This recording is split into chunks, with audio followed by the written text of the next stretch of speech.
Buenas, ¿qué tal? Espero que estén bien.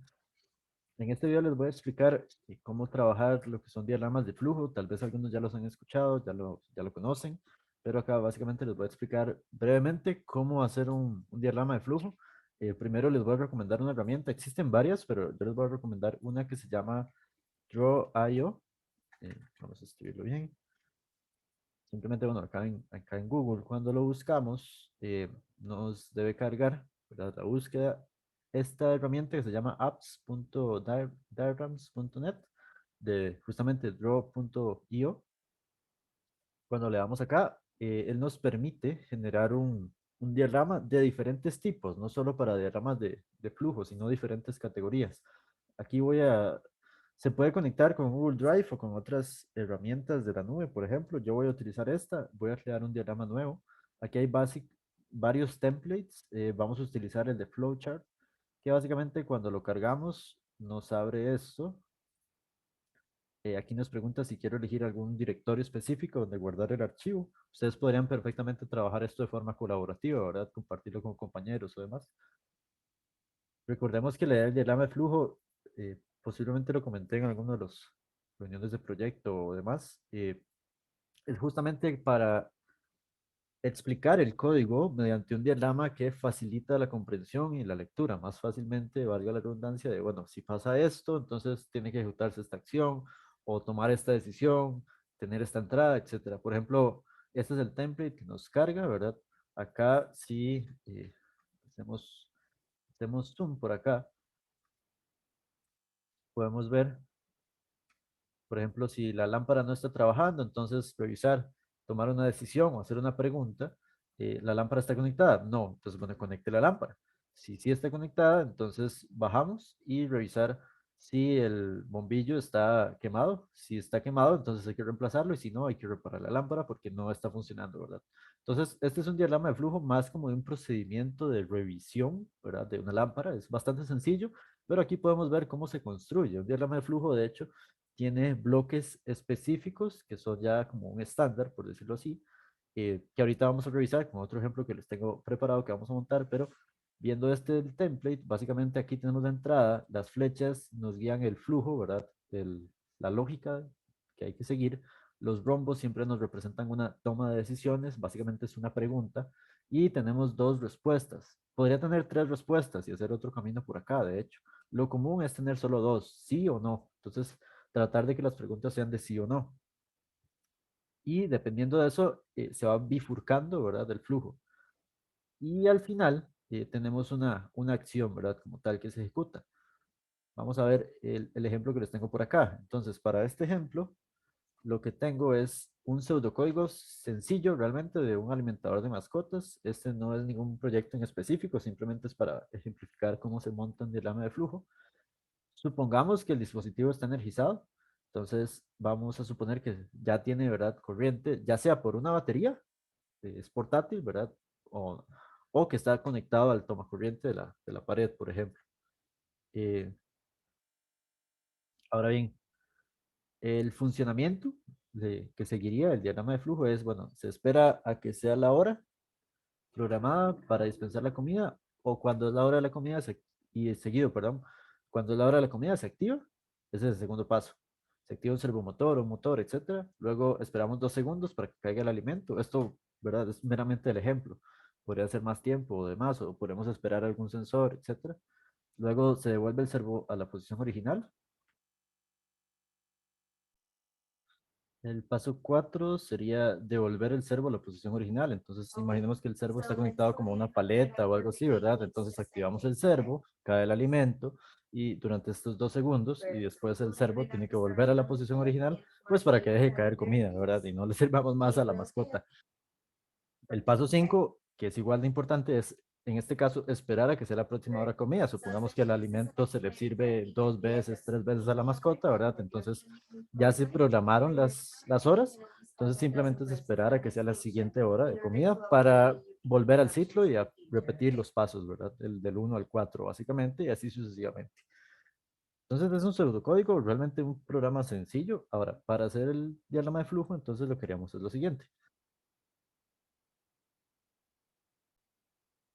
Para indicar el inicio del diagrama, básicamente se suele usar o la elipse o el rectángulo circular, pues con las esquinas redondeadas. Entonces, cualquiera de los dos funciona perfectamente bien. Yo voy a usar este rectángulo. Este programa, eso varía un poco del programa, pero en este programa con solo hacer eso, ya aquí podemos escribir. Entonces vamos a poner inicio, ¿verdad? En mi caso voy a poner inicio del programa.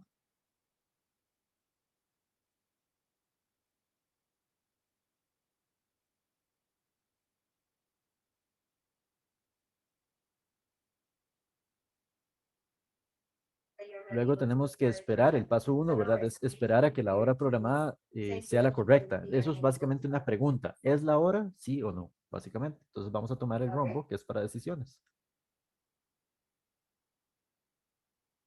Acá redactamos la pregunta. Recordemos que la pregunta tiene que generar o ser en el sentido de una pregunta sí o no, simple.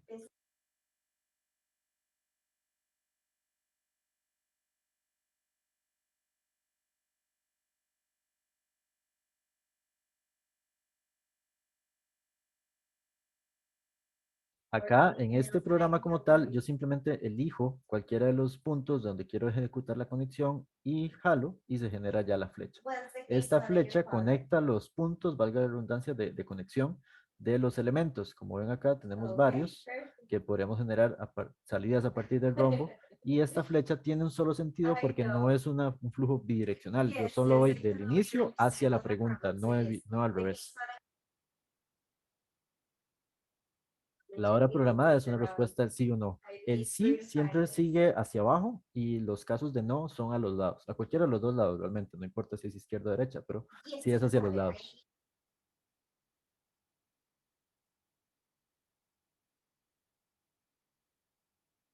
Supongamos que sí es la hora programada, entonces aquí lo que se ejecuta es un proceso. Ese proceso es el de activar el servo.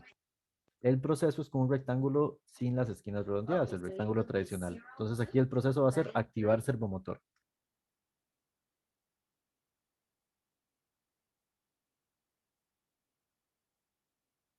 Hacemos la conexión.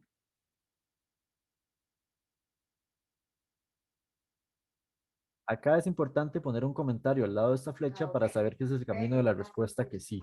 Entonces, acá está el texto, esos son comentarios, básicamente.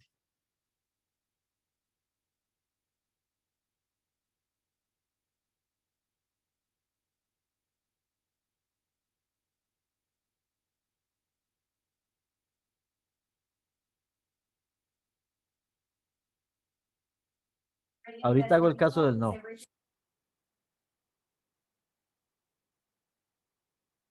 Luego aquí dice, se esperan 2 segundos para que caiga el alimento. Este podemos ejecutarlo de varias formas. Yo podría hacer un solo bloque que diga activar servomotor durante 2 segundos y después devolver el servomotor a la posición original. Aunque lo correcto realmente es hacer una pregunta. Ya pasaron los 2 segundos. Eso porque activar el servo y esperar los 2 segundos realmente son dos acciones diferentes.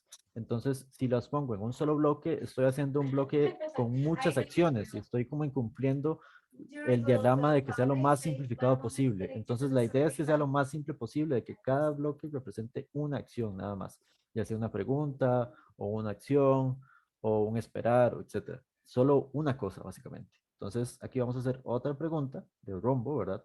Que va a representar esperar a los 5 segundos. Entonces, vamos a preguntar, ¿ya pasaron los 5 segundos? ¿Sí o no?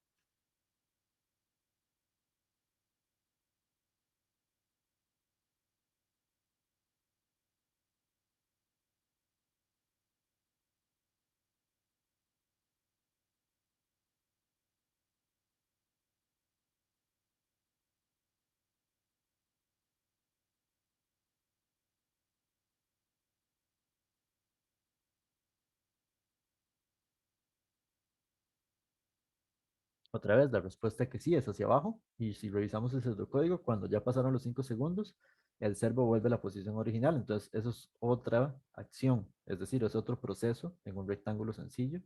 Acá.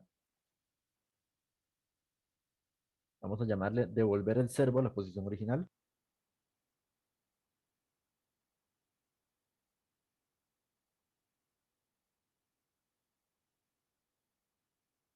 Acá todo esto Yo lo estoy redactando de esta manera porque no he diseñado como tal el prototipo, ¿verdad? Yo realmente es un pseudocódigo sencillo, yo no sé cuántos grados debería girar el servo, ¿verdad? Lo correcto sería que, por ejemplo, en el caso de los proyectos de ustedes que ya tienen esos datos, ¿verdad? Los valores específicos, por ejemplo, tengo que girar el servo 40 grados, 60, etcétera. Lo mejor es ponerlo aquí para que el diagrama de flujo sea lo más específico posible.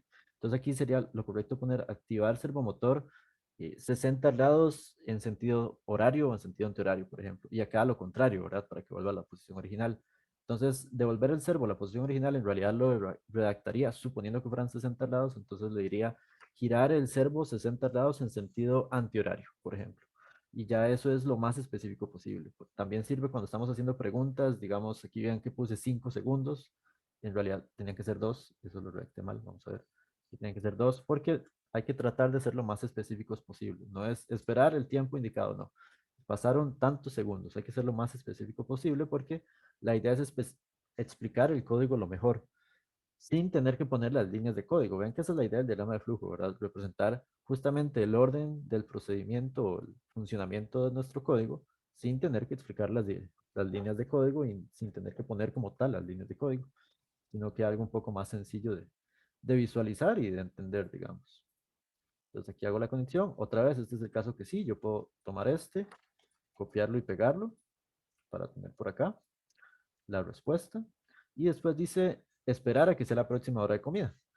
Ahora, acá me faltan los casos que no. Entonces, para los casos que no, en esta situación, si no es la hora programada, ¿qué tengo que hacer yo? Bueno, seguir esperando hasta que sea la hora programada. Entonces, básicamente uno se devuelve a este punto para volver a preguntar constantemente hasta que la respuesta sea que sí. Eso es un ciclo. Un ciclo se representa acá.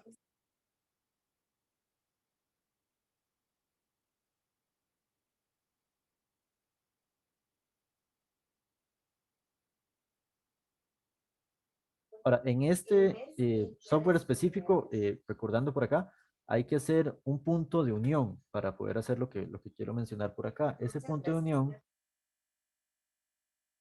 es un círculo sencillo que es más pequeño, que en algunos softwares no se tiene que usar. Yo puedo conectar una flecha directamente con la otra, pero acá sí ocupa hacer eso. Entonces, la conexión,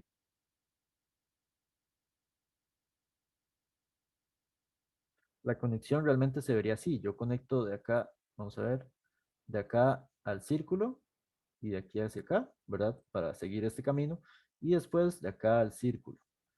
Entonces, es muy parecido a los diagramas de bloques del curso de análisis, ¿verdad? Básicamente es como un sumador o un multiplicador, solo que aquí no le ponemos ninguna función. Esto simplemente es como decir una intersección, ¿ok? Entonces tengo estos caminos que van hacia acá y este que se devuelve. Este sería la respuesta que no. Entonces vamos a copiar este y lo volvemos a poner, pero le cambiamos aquí un no.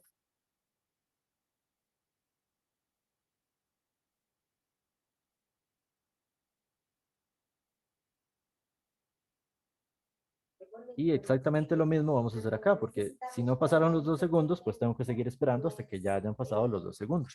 Entonces vamos a quitar esta flecha. Esto es por el software, como les decía. Hay unos donde yo puedo unir esta flecha como aquí en medio, porque la flecha al final de cuentas tiene sus propios puntos de conexión. En este como tal no, pero hay otros diagramas o otros softwares donde sí se puede. Realmente no varía mucho, simplemente acá lo voy a hacer así, con el círculo este, porque es lo correcto, ¿verdad?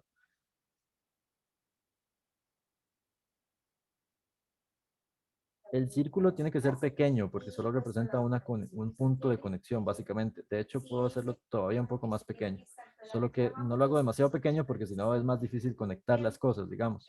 Pero así está bien, dejémoslo de este tamaño. Pero la idea es que sea pequeño, ¿verdad? No del tamaño de estos otros bloques porque si no sería una acción y realmente el círculo solo representa una continuación. De hecho, también se usa, por ejemplo, si este diagrama a mí me queda muy largo y ocupo meterlos en hojas de tamaño carta, entonces y ocupo otra página, entonces hago un bloque aquí al final, un círculo, ¿verdad? Y eso es una conexión.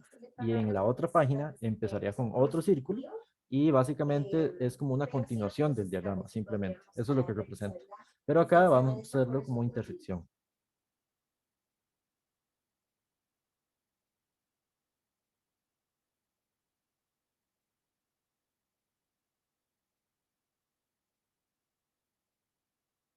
Otra vez hay que poner el no.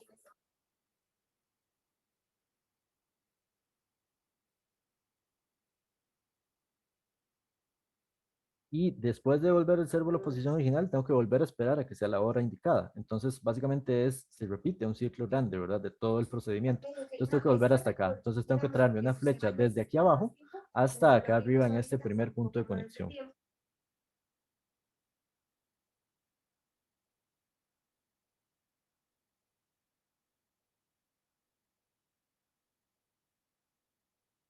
Acá esto simplemente me permite acomodarles un poco, ¿verdad? Aquí no ocupa sí o no porque esto realmente no es una pregunta. Entonces, después de volver el servo a la posición original, sí o sí hay que volver acá. ¿Sí? A este punto. Y listo, ese es nuestro pseudocódigo pasado en diagrama de flujo. Esto, si yo lo pasara a líneas de programación, ya dependería del lenguaje, ¿verdad? Por ejemplo, en Arduino, que es lo que más usamos acá, en el curso, pues esto básicamente el esperar los 2 segundos sería un delay, activar el servo sería el servo.write, etcétera, ¿verdad? Entonces, este diagrama de flujo no ocupa esas funciones específicas que dependen realmente del código. Si yo hago este diagrama de flujo, lo puedo seguir en Python, lo puedo seguir en el lenguaje de Arduino, lo puedo seguir en Java, en cualquier lenguaje de programación, porque lo que me implica es la lógica. Eso es lo que me explica. Y cualquier persona que conozca un poco el lenguaje de los diagramas de flujo, es decir, los bloques que se utilizan, puede entenderlo más fácilmente. Y si no, vean que aún así es bastante intuitivo. Es decir, yo entiendo que aquí son 2 caminos, si no, entonces hace esto, se devuelve. Y si sí, sigue por aquí abajo. Es bastante intuitivo como tal. Entonces es muy fácil de incluir en un trabajo escrito, por ejemplo, en una presentación, que es la idea. Como les había dicho antes o les he mencionado en algunas otras ocasiones, en las presentaciones o en trabajos escritos, a menos de que estemos trabajando específicamente en un proyecto que sea código, no es recomendable meter el código como tal en el trabajo escrito o en las presentaciones, sino un diagrama como este que explique la lógica y el funcionamiento de nuestro código como tal, ¿verdad? Para que sea más fácil de entender, porque si no suele perderse la gente o el lector cuando está viendo de repente dónde hizo un comentario, mira, le faltó un punto y coma, todo ese tipo de detalles que no queremos, ¿verdad? Que la gente se pierda por ahí o se confunda. Entonces lo simplificamos bastante. Esto aquí en el lenguaje, perdón, en el software, ustedes pueden exportarlo de varios formatos. Les recomendaría PDF o SVG, que es la imagen a nivel vectorial, ¿verdad? Entonces, si la escalamos, si la hacemos más grande o pequeña, no se va a perder no va a perder resolución porque es una imagen vectorial. O bueno, los formatos típicos de imagen, ¿verdad? O PDF o HTML como tal. eh, o una dirección, por ejemplo, un link. Esto ustedes lo pueden compartir y trabajar entre varios compañeros, por ejemplo. Aquí, como tal, como es en la nube, de repente yo lo estoy trabajando en Google Drive, ustedes podrían usar OneDrive, GitHub, cualquier otro de los semejantes. Entonces, esto es básicamente lo que les quería explicar del diagrama de flujo. En la descripción de este video voy a poner algunos enlaces con explicaciones sencillas de diferentes páginas web, ejemplos de diagramas de flujo de Arduino, ejemplos o más bien explicaciones de qué es cada bloque, cuál bloque usar de repente, para que les sea más fácil montar los diagramas de flujo de ustedes, básicamente. Entonces, igual, si tienen cualquier duda, me preguntan. Pura vida.